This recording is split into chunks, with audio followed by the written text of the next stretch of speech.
So why is bipolar so dangerous? Why is it that people think that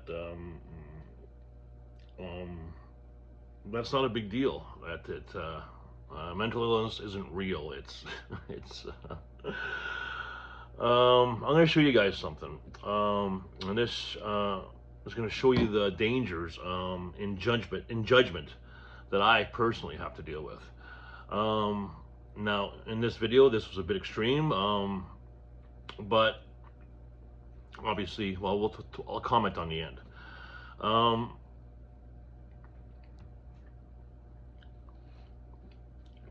What I was talking about in this video can apply to anything. It can apply to relationships. It can apply to buying a vehicle. It can apply to doing groceries, making decisions about your life.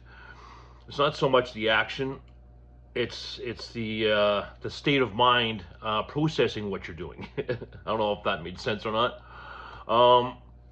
Obviously, like I knew I was kind of out of my mind at the time, but I figured, why not? Let's just run this process through and see where my mind goes, and then we'll put it aside. And then after a bridge, I'll take a look at it and see. With me, I always have to double check and triple check and quadruple check almost everything I do.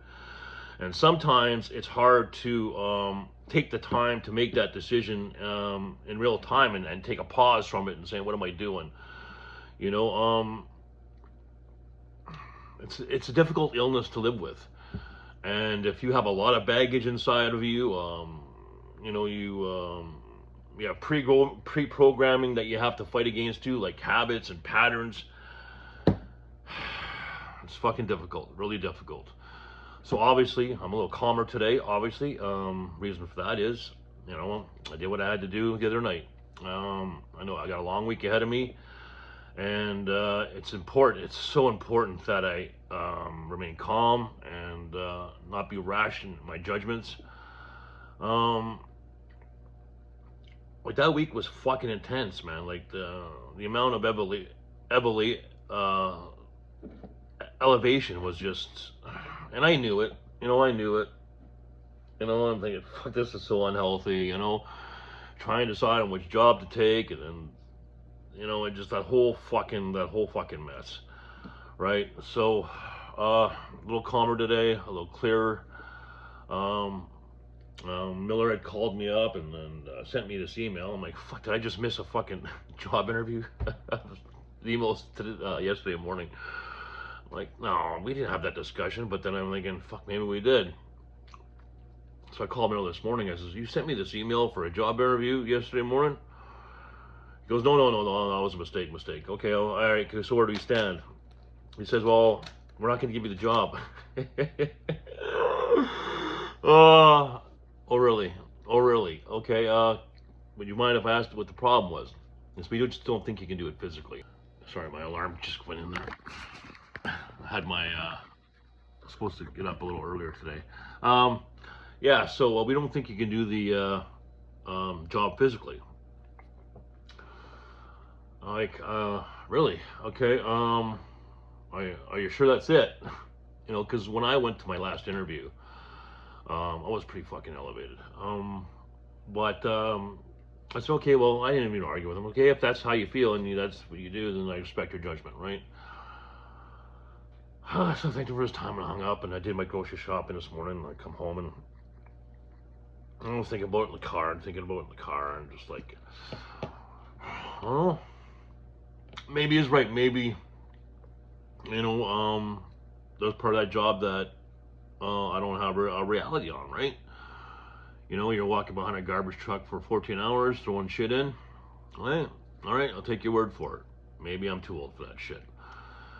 You know, so instead of getting so pissed off, you know, that I lost the opportunity, and I still have others, you know, in this state that I am now, it's a lot easier to process that, right? You know, I can go on a tangent and say, oh no, you know, it's because I'm bipolar and fucking all this fucking You know, I could go down that whole fucking rabbit hole of bullshit where, you know, maybe an employer got a bad vibe because it was so elevated, right? This is the shit that I deal with.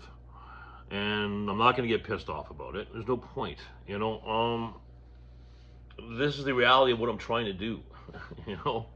As much as disability and the system is trying to keep me on disability, you know, I'm going to continue to fight and you know, Sam, Jesus Christ, always fucking bad timing.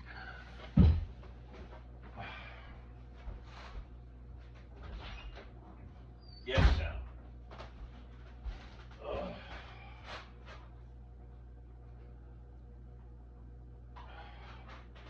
No, but so it's like you hear things from people, right? And it makes you stop and you're wondering, like, okay, fuck, like, what is it that I'm not seeing? Like, I didn't see that, you know. It fucks with your head a little bit because there was not a hey Sam, there was not a doubt in my mind that I could do the job, and I was really excited to get it, right? You know, so when someone kind of bursts your reality in a sense, you're left thinking, fuck, you know, god damn it, maybe he was right, maybe I didn't really think that all the way through, you know. So it's extremely challenging. Now, I can go back to my teacher and ask him if I could still have that job, which he said I could still have it. But now, being the state of mind that I'm in, right, I'm a lot calmer, and it's tough. Now I'm thinking, okay, what did I miss about the job that my teacher offered me? Was there something I missed in that? You know, so I started to think about it a little more. I'm like, okay, well, you know, it's lugging groceries into restaurants and doing deliveries, and there's a lot of work to be done. But that physical work isn't like continuous, right? Like again, what Miller said, you know, the job is just. I can understand that. Maybe he's right. Maybe it's a bipolar. Who fucking knows? Whatever. Point is, the job for Miller is the equation. So it's no point even looking at that anymore. It doesn't matter. So the job that my teacher offered me. So now I'm kind of going through it, right? And I'm thinking, okay. So I start work, say this week, and. But the thing is like I have to find out. Okay, well now, what if I don't pass my my A license? Because that's a fucking reality, right? It's a hard fucking test to pass at MTO. So I have to decide. Okay, well, what happens if I don't get my A license? You guys are training me on the tractor to do these deliveries, and if I don't get my license, then what? Because now that I'd be working, I'm on fucking EI. So if I'm working, I'm no longer on EI. So if the job doesn't work out, then I have to go back on EI. Then I'm going to have this fucking 6-week gap where I'm not going to have any fucking income, right? So it's just fucking... it's a lot to manage. It's a lot to manage and stay on top of and make the correct decisions. It's so difficult to make these important decisions having bipolar disorder, because you just can't, because the elevated state puts you in a place where you think you can do anything, right? You think that it's really hard to really think things all the way through because you're so excited. Like, I'm so excited to get the job, and you know, so you don't stop to think about every aspect. But then it's hard to think of every aspect of the job because you haven't done the job. You just think you can do the job. So there's it's a lot. It's a lot. Oh.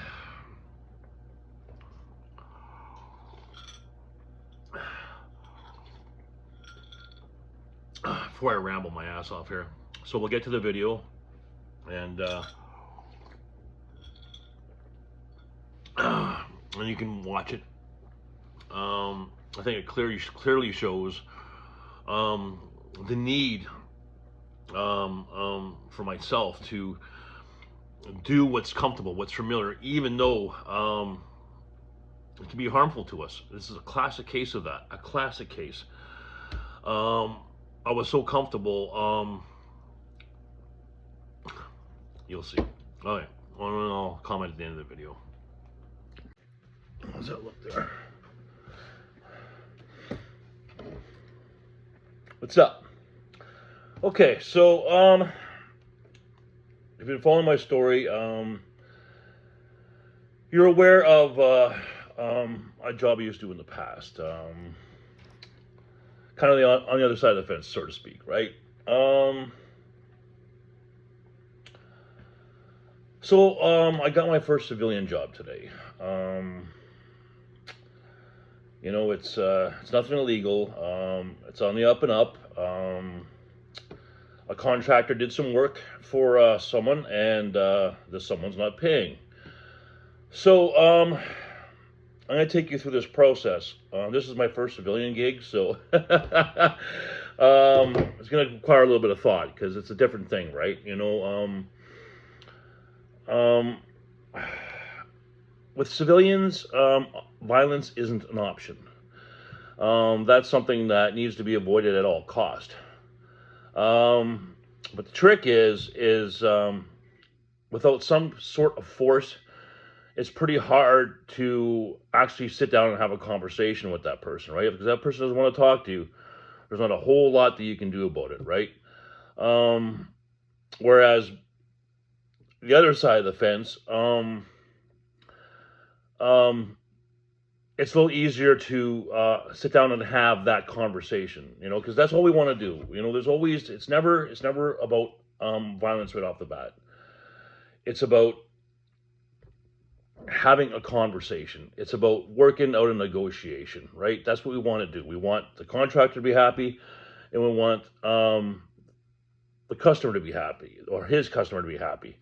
We want this to make this experience as painless as possible. Even on the other side of the fence, if I can do my job right, there won't ever be violence. Okay, so this is my first civilian, call it a case, and I'm going to try and run through it with you guys. You can see how my mind works.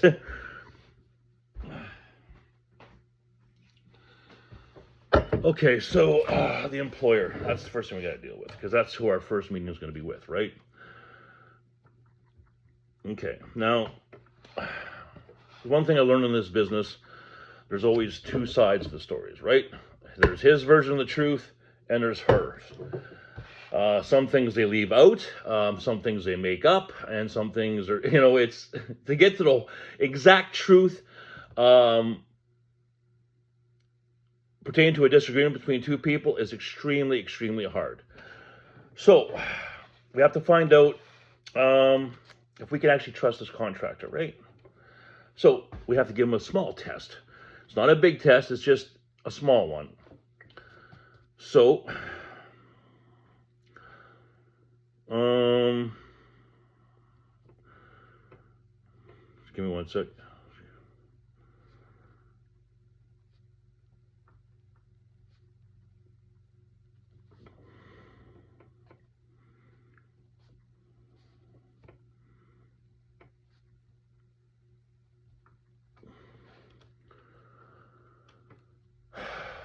Okay.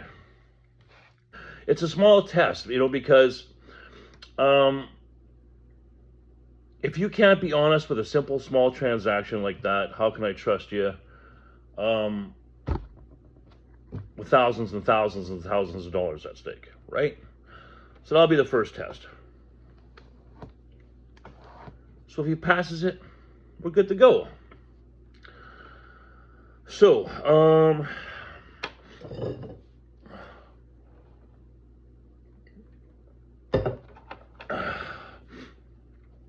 full story. So I want to hear the whole story of his interactions with this person. I need proof of work, proof of the work you've done, proof of work done. Okay.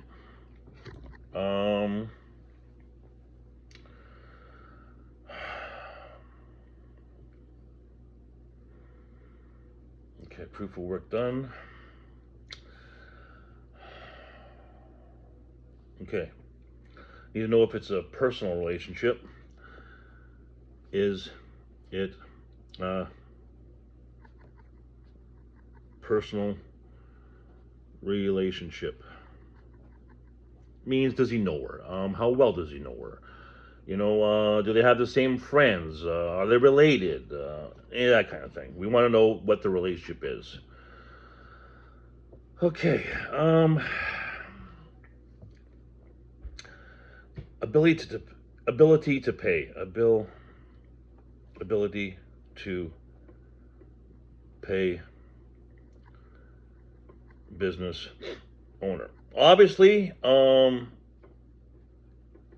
him taking the job, obviously he required some kind of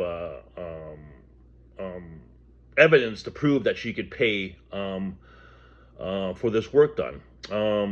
Why she's choosing to ghost him or dodge him is what we got to find out, right? Now, she could be just trying to buy time, right?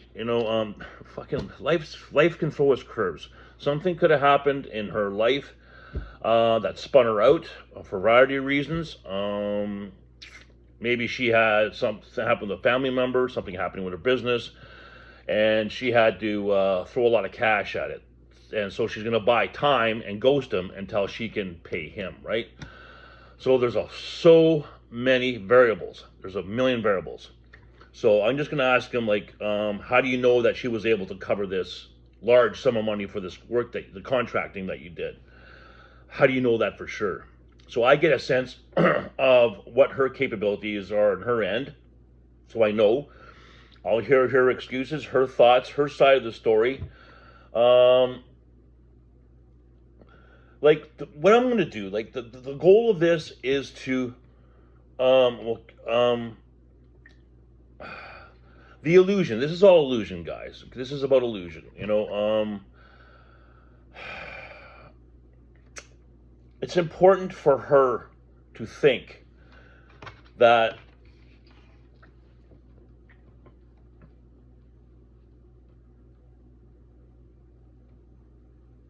I really need her to pay this. Not for me, not for her, but for the people close to her. This is the illusion, okay? So I'm going to tell her that if I decide to take the case, I'm going to pay her debt off. I'm going to pay it in, let me just do some math here. So I'm depending on her, like, I have to assess if there's a way she can possibly pay if it goes to the final step. And that'll depend on the percentage that I'm going to buy the mark with. So I have to assess risk. So just for shits and giggles, okay, I'm going to explain to her. I already know all the answers, but I'm going to explain to her, says, listen, this is the way it's going to work. If you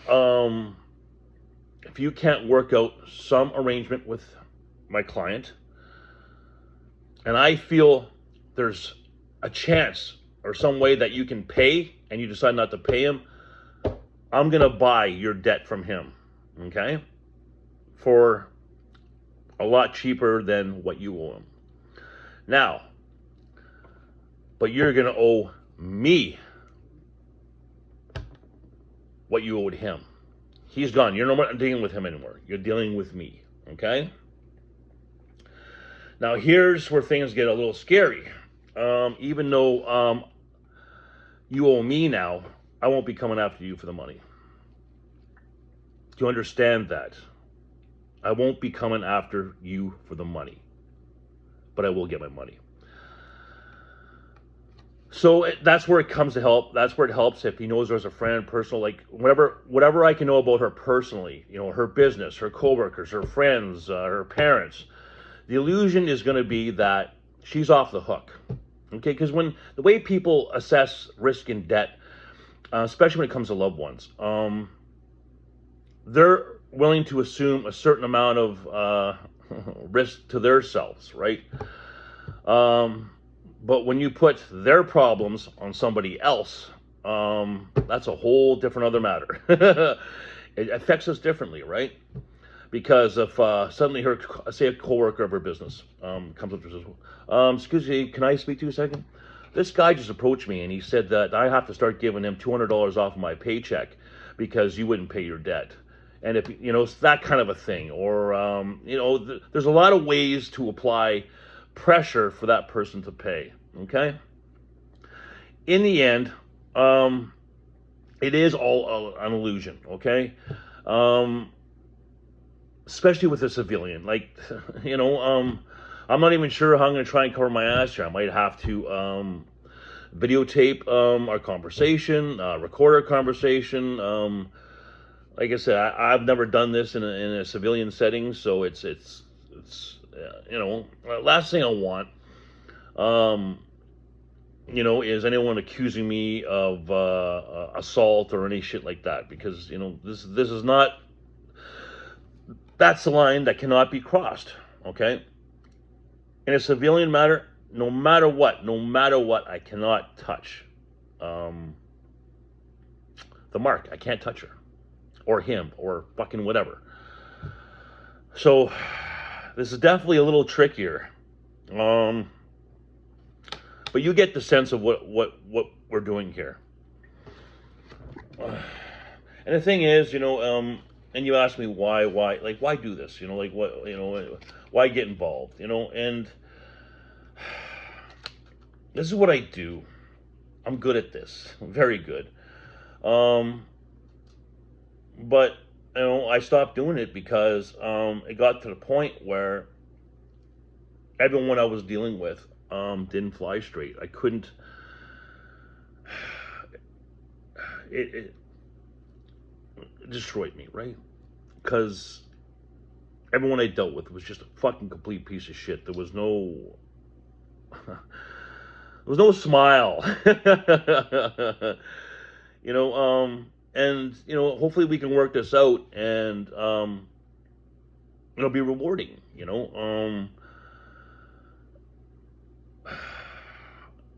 Don't get me. I'm kind of just going through my mind on this. I just got the call for this today, so I'm just trying to play this out, and I'm going to talk it through and go for a drive. I always think better when I drive. Okay, so let's get back to some paperwork here. So, okay, the client. Okay, so a business ability to pay business owner.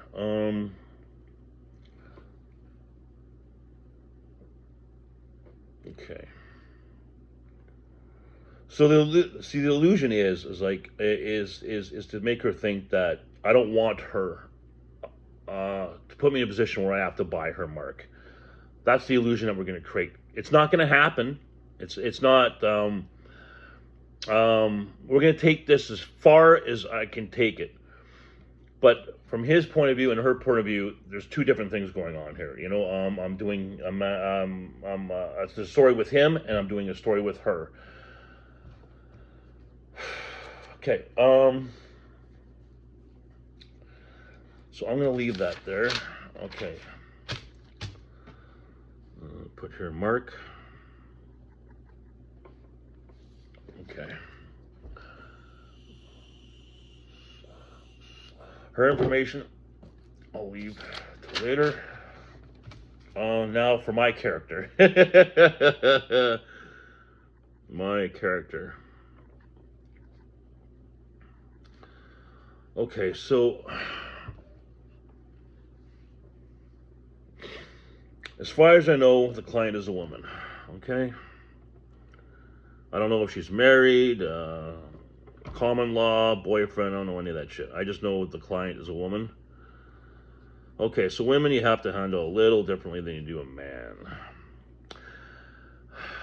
You would think a woman would respond more to fear. That's not true. That's not true at all.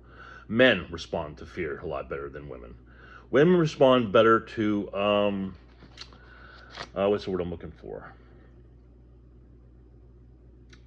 And women have emotion, okay? So you want to connect with that. So what I'm going to try and do is make her feel sorry for me. Okay? I know it's fucking crazy, but this is the way it works. So, now I have to convince her to feel sorry for me. How do I do that? I'm asking her to pay this debt, and she's thinking right off the bat, like, her perception of me right now is this guy's gonna fucking snap me in half and rip my head off, break my arms. That's her initial reaction is gonna be. I already know that, because that's what I'm gonna portray. But then I'm gonna switch it on her. I'm gonna show her something that she did not expect, and she's gonna have this sense of relief. And once that passes, that's where I'm gonna make her feel sorry for me. So I have to. What I'm gonna do is I'm gonna make fucking. How do I do that?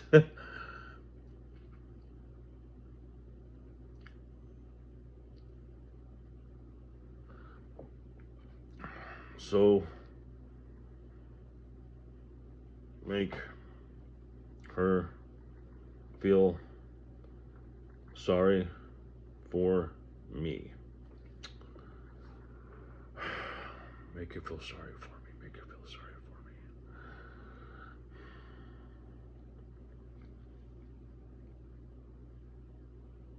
me. Okay. Explain the situation.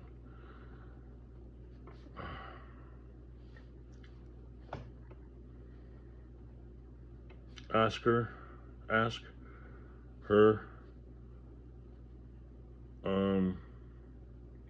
to do me a favor. I really don't want this case. Okay. Ask her if she wants to hear a story. Ask her if I can tell her a story. Okay. Now, whenever you're telling a story or lying, you want it as close to the truth as possible, right? That's the trick of what I do. So how could I spin this?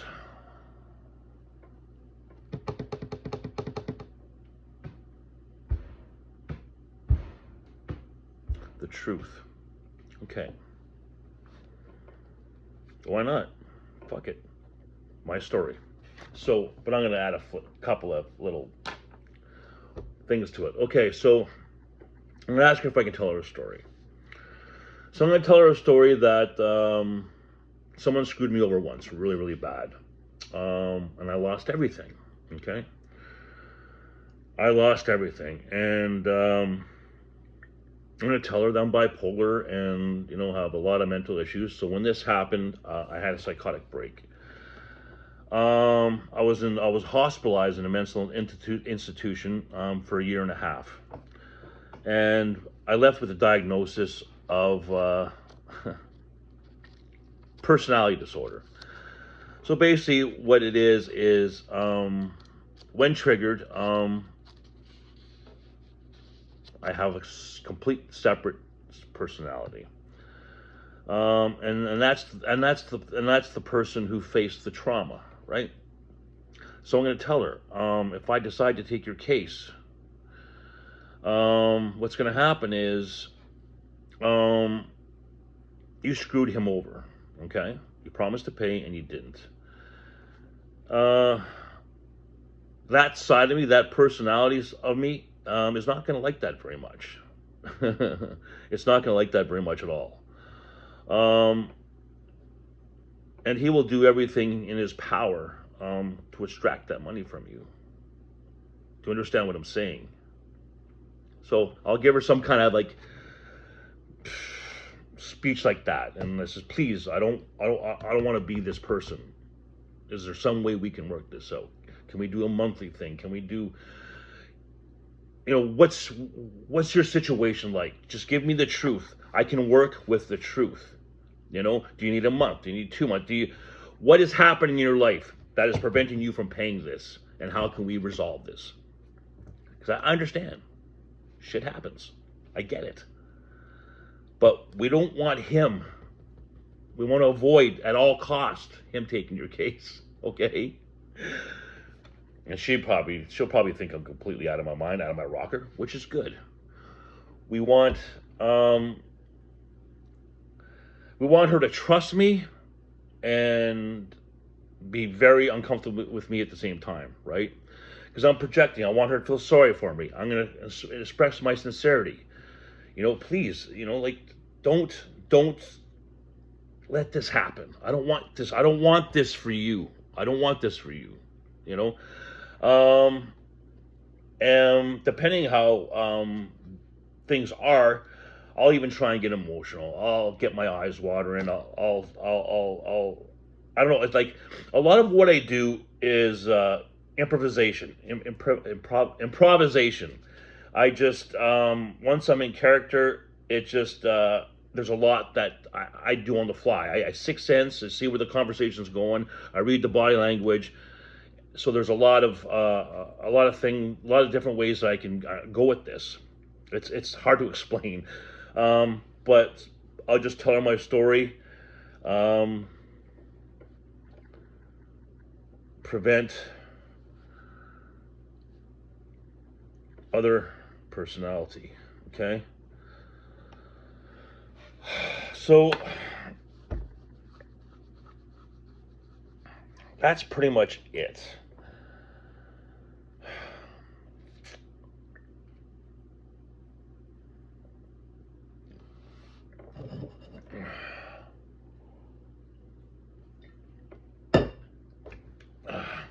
Hopefully, after this discussion,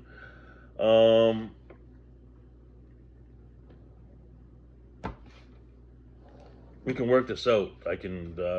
She'll contact a contractor, and then we can work something out.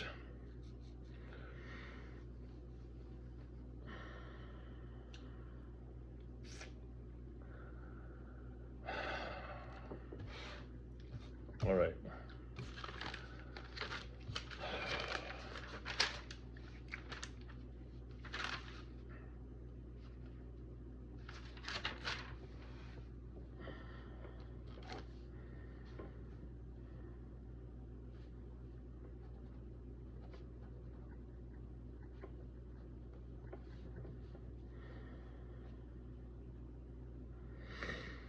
Okay. Just the problem is getting her to sit down and talk to me. That's going to be an issue.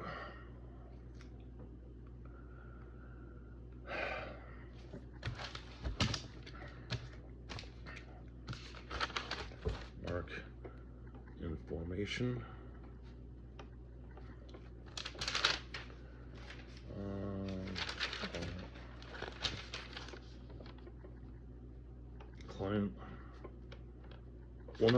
Client woman, so make her feel, explain the situation, ask her to be fair, ask her to tell the story, okay, client woman, that's mark information, okay, that's for the contractor, okay, problems I foresee, fuck.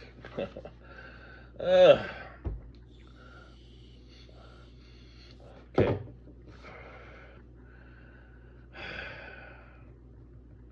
Sitting down and talking. Big problem. All right. Solutions. Okay.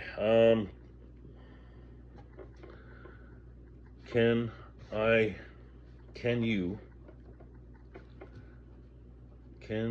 you somehow get a message to her?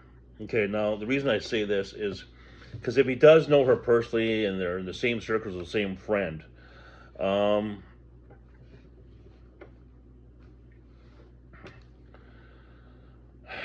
want him to tell so-and-so to tell her, listen, you better work this thing out with this guy because this is what I heard, right? This is what I heard. He apparently fucking went out and hired this fucking firm, and and they're nothing to be fucking. It's nothing to joke about. They're very serious. Like you have, something like that. Using people to like gossip. What's the word? Not gossip, but using people to get your message is a very useful tool because it creates it gets things going in that person's mind. They don't know what the fuck to expect. Like, well, what did you have any information? Oh, that's just all I heard. That's all I heard. I heard he got this guy, and I've heard about this guy, because that person will end up compounding the lie. So hopefully by the time it gets to her, it's gone through maybe 2 or 3 people, or maybe 4 people. And what started off is this, he just hired some guy. By the time it gets to her, it could be fucking, who knows what that would look like. And that goes to my advantage, because it's only going to enforce my character, right? So that's one thing to get that started. This is of course okay.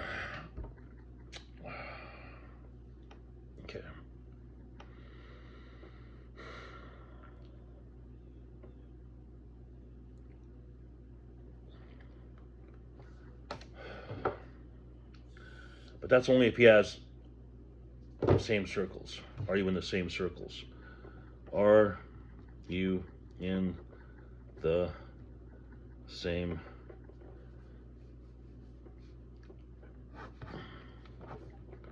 do you run in the same circles? So running, okay. If they don't,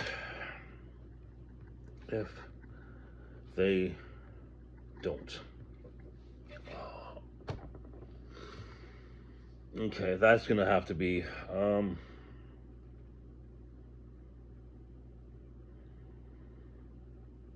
if they don't have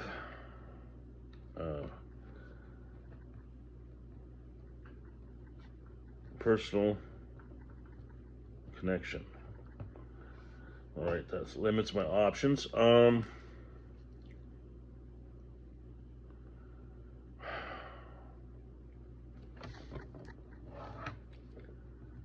If Mark continues to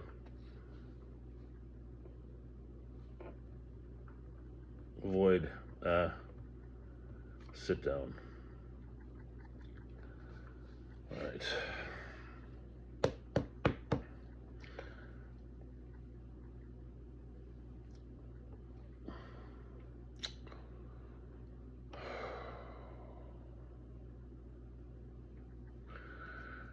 Like, I'm going to ask him, like, well, how long do you want this process to go on for? Because nothing, so much of what I'm doing here doesn't mean shit unless I can sit down and have a conversation. There's not much I can do. So we'll see if he wants me to continue to try and pay our visit, and then I'll charge him accordingly for that.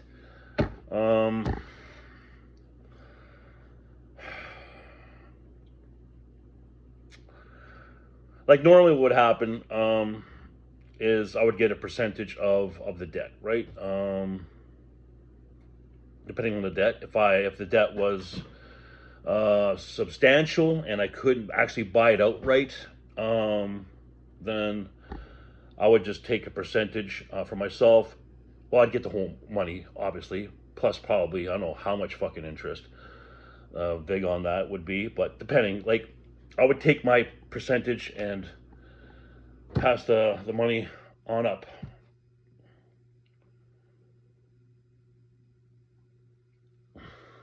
So many variables, like anything else. So that's it. So that's kind of the process. Everything's gonna have to. Everything is a step. Everything is a step, and you just follow the steps. Oh yes, Sam. Okay. So that's it for now. I'll see you guys again. Take care of yourself, take care of each other. Crown bless you all. Wish me luck.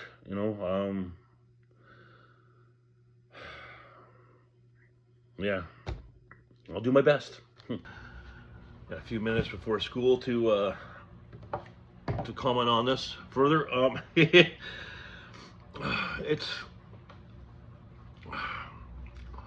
obviously I didn't go through with that.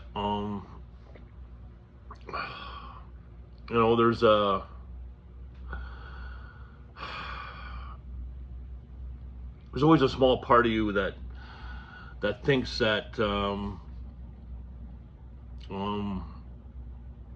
if you try something again with a different outlook and a different let me tell you what I was thinking at the time.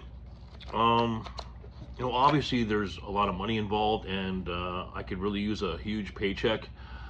So obviously that's a motivation, right? So even though I know deep down inside that what that could lead to, you can't help thinking to yourself, well, I'm better now, and I have more objectivity now, I have better judgment now, and I've cleaned up a lot of my shit, and I know what works and I know what doesn't work for me. Maybe I can do this. Maybe I can do this again. And fall into that same trap of not being honest with yourself. Like, no, you need to stay away from far from that kind of stuff as possible. You rationalize that you can make something work, even though deep down it's going to lead you on this path of fucking, and it's fucking hard. You see that a lot in relationships, right? People dating the same type of person.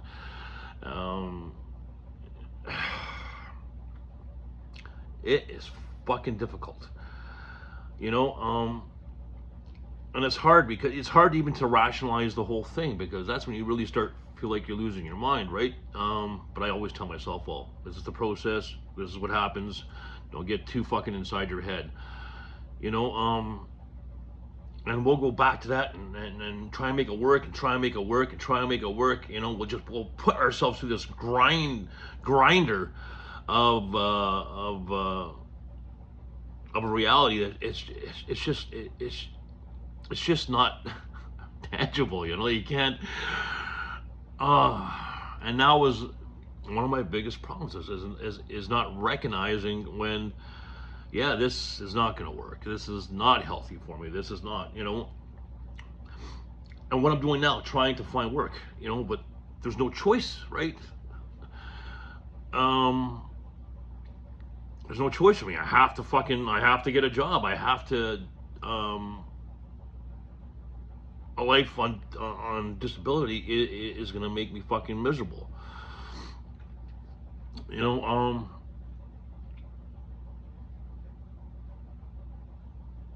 So, long story short, when a gentleman calls me, I'm gonna say, listen, man, I tried to get my head around it. I thought it could be different because it's civilian work to a certain extent, but isn't really. Jesus Christ, I'm gonna go and fuck with this woman's head to pay a bill, right? It's not, whether there's physical violence or not, you're still implying mental abuse, right? If I would have done what I've done, this, even if things worked out, I'm not interested in making anyone feel the way I was going to make her feel. I'm just trying to find a lane that that's a good fit, where my bipolar disorder won't be harmful to me or anybody else. And it's fucking really hard to find that lane, It really, really is. It's tough. It's really tough. I'm sure some people, maybe even some of you that are watching this video, are thinking, yeah, well, um, what about Nora? Like that whole thing. You gotta understand, her mental illness, mental illness. There's no danger there. We're not at negative to each other's lives. You know what I'm saying? Like, um, I can have, I can project to myself uh, any kind of reality I want with her. Um, and no one's gonna get a hurt a result of it. So she's safe for me, right? And that's the most important thing. Um,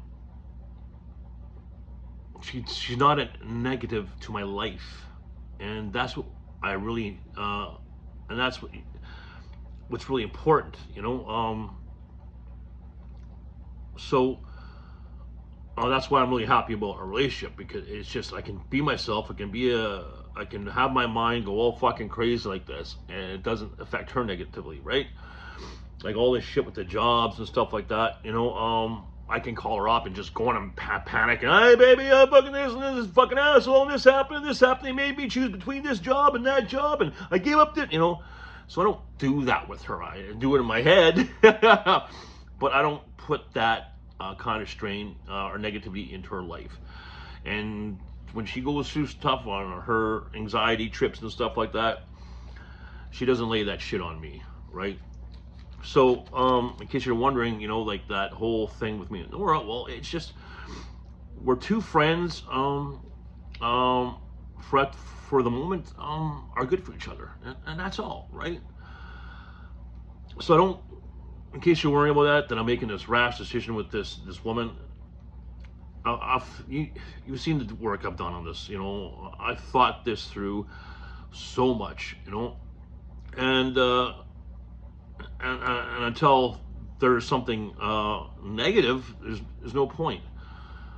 So we got another week coming, starting now. Did I say I was going to turn down that job? Yeah. So obviously I'm not going to go through with that collection job. But I wanted to give you guys a real sense of how, just like that, right? If I didn't have this, like, that's what makes this job, this illness really difficult when you're alone. Is you don't have that sounding board, right? You don't have that person who knows you better than anyone, helping you with those decisions and being there when you fail. And I would be if I was selfish. That's exactly what I'd done. I would have gotten a relationship and gone through that whole fucking thing, and just to have someone for that, right? And that would have been the wrong fucking reason, right? So that's why I chose the path I did with Nora, right? Makes sense? Jesus Christ, where are I fucking in with this? So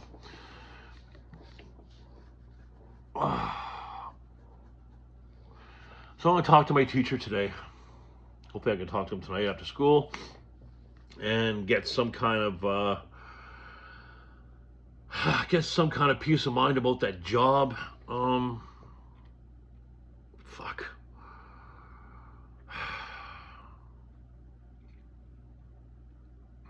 But I'm in good spirits, though. Like, it's just, I'm used to this process. I'm used to this reality that I live in. The ups and downs and ups and downs and the confusions and and it's not, this is the way it's going to be, until I have a job that I'm happy with, that I can do, to give stability in my life. This is the shit that I'm going to go through, and it's a roller coaster of madness. I wish there was an easier way besides cocaine, but it is what it is. Like, I fucking, all day, I think it was I got it Sunday night.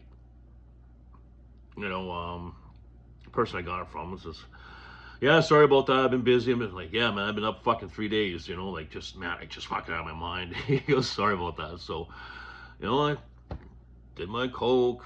You know, felt like complete shit. You know, use the time to kind of think about everything, give me a different perspective. You know, like it's almost like I have like before it was always just the one perspective, right? It was always just manic. It was whatever I processed through a manic state of mind, right? Now I have my manic perception. I have the perception when I'm high, which is not a bad thing. It gets you to think things about things differently. I have my manic. I have my perception when I'm in the bridge, which usually it's the most healthiest one, but not always. But and then you have, which happens rare, but it does happen, your depressive state. So you have another perception. So there's, I have to take all this information and try and make a right decision from all of it, right? And that's what it is. There's no, this is my reality. If I didn't choose to keep cocaine in my life, I wouldn't have done any Sunday. And what kind of shape do you think I'd be in today? Seriously. You know, I'm manic. I'd be fucking panicking. I'd be just, you know, and I probably would have said yes on that fucking collecting job. Like, that is the fucking truth. That is the honest to God truth. And who knows where that road would end up leading. You know, I succeeded at Costco because I was in control of the environment, right? I was in control of what was going on. So when that control, not necessarily taken from me, but when I could no longer control that environment, that's where I fell apart and lost my mind, right? It was the same for the collecting job. When I did that collecting job, I could be exactly who I wanted to be. There was no consequences, right? There were no repercussions. I had the freedom to be me, or what I turned into be, right? And I had all the control. You know, sure, there was people I answered to, but it's just like, no, do what you got to do, get it done, right? So no one was controlling me, and I controlled everything, right? I was holding all the cards. So it gave me a sense of stability, right? It wasn't until only after that Lindsay had left that my world started to break down, right? Because without her, kind of the voice of reason in my ear, kind of speak, it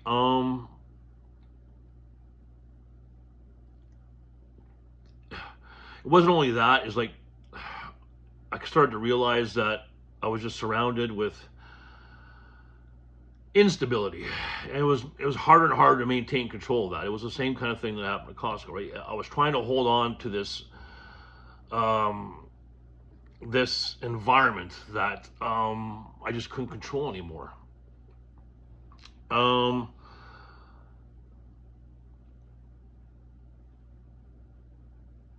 But I had the freedom to be myself, to do whatever I had to do to try and control it. There was no consequences, right? So that's kind of that thing. So it was really hard to walk away from that, even though it was making me miserable, right? It's it's a lot. It wasn't until something like my dog dying that gave me the perception of something else. You know, I've written a lot about this, right? And then when that happened, it shifted that state of mind, right? Because I fucking sitting in the truck and I'm crying and crying and crying. So it put me into this real deep depression kind of state of mind, right? And with that came a different way of thinking, a different perception of what I was doing, and it got me thinking about love and hope, and something that I was quickly losing in that world. So I was very fortunate enough that someone took me aside and said, okay, listen, man, you're done. You're done, and I'm going to let you go home. So, I went chasing, another delusional reality of love and hope, but it kept me from staying what was bad for me. Even though it was going to something that wasn't as good for me, I chased another delusion. It was still a lot better path than the one that I was currently on. So I'm thankful I had someone to break the reality to me and give me the freedom to come back home. And then we all know what happened there with the accident, right? So and we're here. you know, um,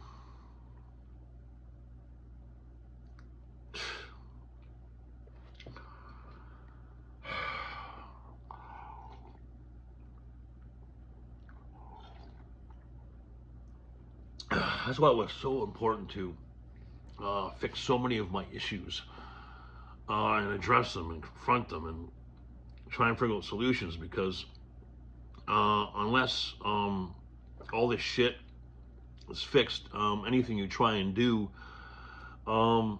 outside that is going to be just toxic. It's going to be toxic, right? So there's no point, right? So I knew from last year, because of what happened at that job, exposed everything, right? So now I understand what those are, and really gave me a really good gut check of who I really am as a man and my values and stuff. So I knew I had to get all that shit straightened out before I attempt looking for work again, because I knew the level of anxiety that instability would create for me, right? So if I have to deal with all this other shit inside me too, besides that, it's just too much. It's just too much.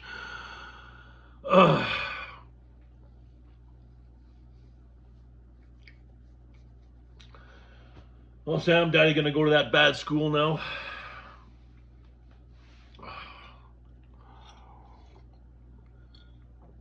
And it's really hard to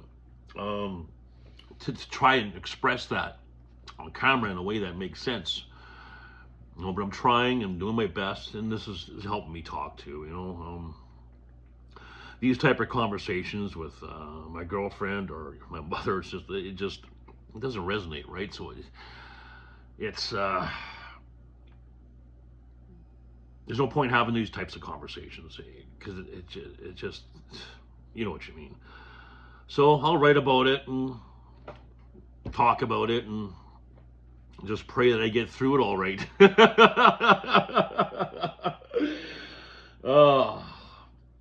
And I know, like, there's not a doubt in my mind, if I can just get the job that's a right fit, that things are going to be really, really good for me. Like, because I'm going to have, there's things that we focus on, right? So you focus on your job and you focus on your relationship, right? Well, if those two things, because they take most of your time, right? You work 8 hours a day. You're with your girlfriend or whatever the other time of the day. So if those two environments are stable, it's huge. It's a huge advantage dealing with my mental illness, right? So if I can find that stable, perfect fit job, I could really excel at, and then my bipolar is advantageous to that job, not negative, that'll be fine, because with Nora, I don't have any problems there. There's never going to be any issues there. I don't think about that. It doesn't twist my mind into a pretzel. It doesn't, So once I find that job, and I said in the video, like, I still have to do the job, right? I said that in the video because it's a reality. I know that. Yes, I got a great job. Life is good. But I still have to see if I can excel at that job. Will my bipolar be a hindrance to it? So there's so much pressure right now. I have so much pressure on me, because I got bills, I got truck payments, I got, I took a lot of risk buying that truck. It's not something I can afford.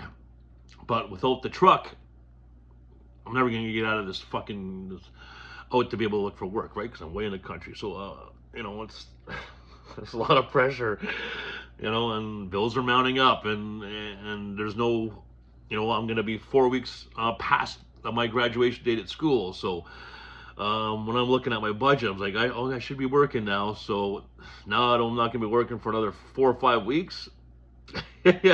So you have that pressure of rushing to take a job maybe you're not ready for, right? Or a right fit for. You're just rushing for that paycheck because you fucking got bills to pay. So there's a lot of things that trigger that manic state and that perception, and and it's a roller coaster, and it's fun because I do the bridge and I'm a little clearer. I'm probably still manic, I probably am, but it's not to the point where my thoughts are racing faster than I can keep up with them, right?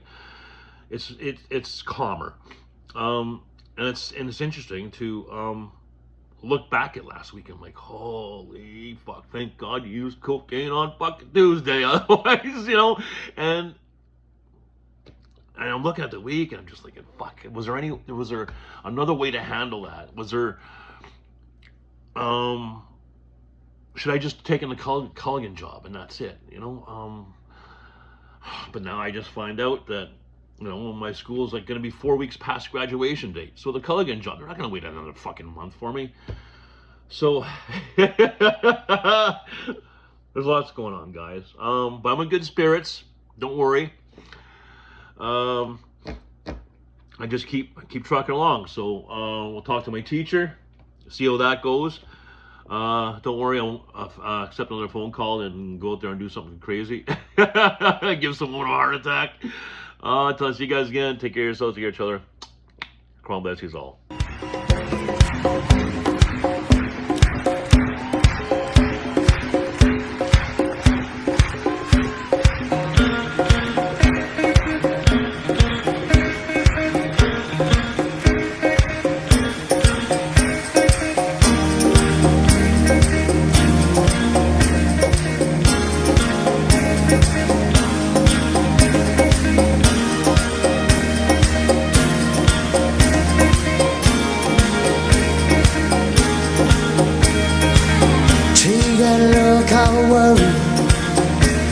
I'm an ordinary man. They don't tell me nothing, so I find out all I can.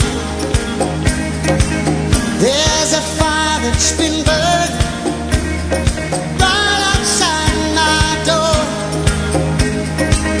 I can see, but I feel it, and it helps to keep me warm. So I don't mind.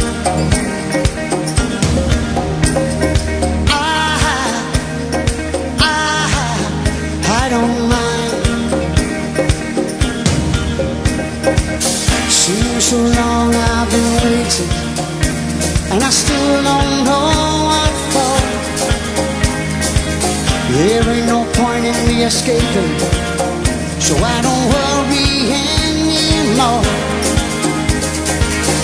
I can come out to find you. I don't like to go outside. They can turn off my feelings like they're turning off a light. And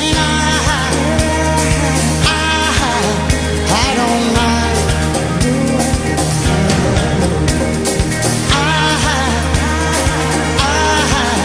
I don't mind. No.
take me home.